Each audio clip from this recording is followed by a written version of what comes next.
मोमोज की चटनी, जिसके लिए मैंने मिर्चे को 10 मिनट पहले फूलने के लिए डाल दिया था। अब मेरा मिर्चा फूल चुका है। अब इसको हम गर्म पानी में उबालने के लिए रखेंगे, जिसके जैसे कि मैंने पानी रख दिया गर्म करने के लिए। अब गैस ऑन किया, जो मिर्चा फूलने के लिए रखा था इसको मैंने पानी में डाल दिया, और साथ ही साथ मिर्चे में मैंने 2 टमाटर लिए और टमाटर डाल दिए। उबाल के रखेंगे जब तक ये टमाटर का छिलका ना निकल जाए। जब टमाटर का छिलका उतरने लगेगा तब हमारा ये चटनी का पता चलेगा कि मेरा चटनी तैयार हो गया।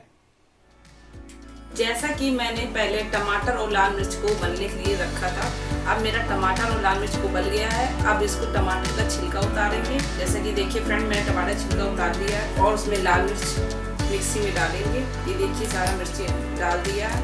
अब इसको हम मिक्सी चलाएंगे। जैसा कि देखिए मैंने चटनी तैयार कर ली है। जैसा कि फ्रेंड्स देखिए मेरी मोमोज चटनी बनकर रेडी हो चुकी है। देखिए कितनी गाढ़ी गाढ़ी चटनी